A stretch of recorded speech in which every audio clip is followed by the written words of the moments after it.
नमस्कार मित्रों, आप सब कैसे हैं।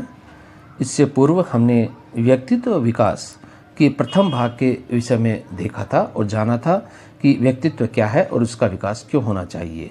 विकास उसी वस्तु का होता है जो पहले से हमारे अंदर मौजूद होती है। यदि मौजूद न हो तो उसका विकास कैसे हो सकता है। आज हम स्वामी विवेकानंद जी के आदर्शों को ग्रहण करते हुए इस पे बात करेंगे।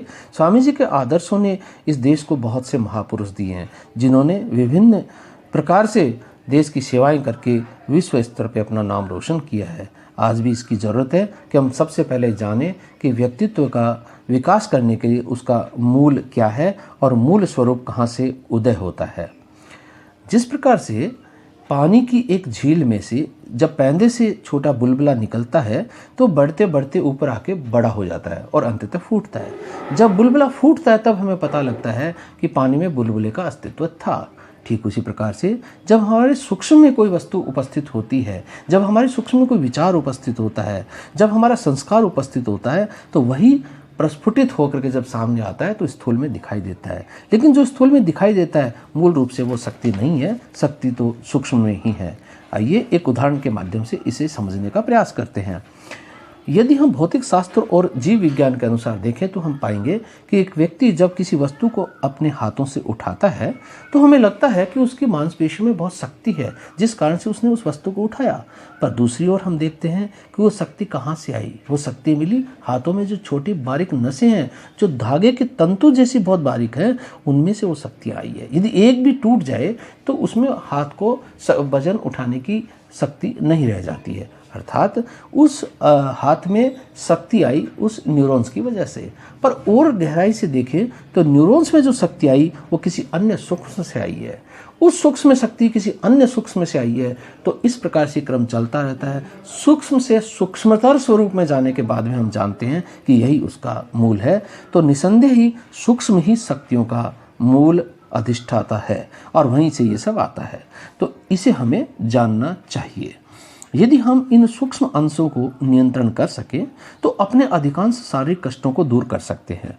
यदि हम सूक्ष्म हलचलों को वश में कर सकें तो हम अपनी उलझनों को दूर कर सकते हैं। यदि हम इन सूक्ष्म शक्तियों को अपने अधीन कर लें तो अनेक असफलताएं आसानी से टाली जा सकती है। इसलिए मित्रों, यदि हमारे को व्यक्तित्व का विकास करना है तो सबसे पहले हमें सूक्ष्मतम स्तर पर जाकर के अपने आंतरिकता को परिवर्तित करना होगा। हमारी इच्छाएं हो वो शुभ हो, हमारा कर्म हो वो कल्याणकारी हो, हमारे अंदर जो भाव पैदा हो वो सबके सुख के लिए हो।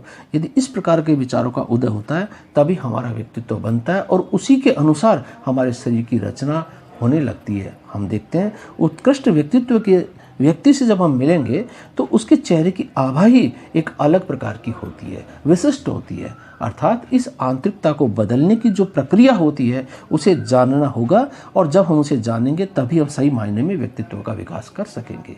आने वाले अगले एपिसोड्स में हम देखेंगे कि व्यक्तित्व को किस प्रकार से बदला जा सकता है, कैसे उत्कृष्ट बनाया जा सकता है। हमारे देश को एक श्रेष्ठ प्रशासक मिले, हमारे देश को श्रेष्ठ राजनेता मिले, श्रेष्ठ कृषक मिले, तकनीकी अधिकारीगण मिले, हमारे श्रमिक मिले, हमारे श्रेष्ठ किसान मिले, तो आवश्यक है कि उनके व्यक्तित्व का उत्कृष्ट विकास होना ही चाहिए।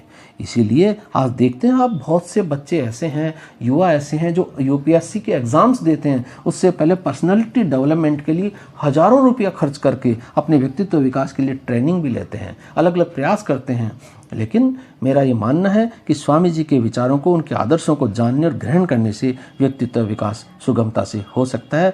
यदि ये वीडियो आपको अच्छा लगा तो कृपया इसे लाइक कीजिए, शेयर कीजिए, सब्सक्राइब कीजिए और ख़ास करके उन युवा बच्चों के बीच में ज़रूर भेजिए इसे।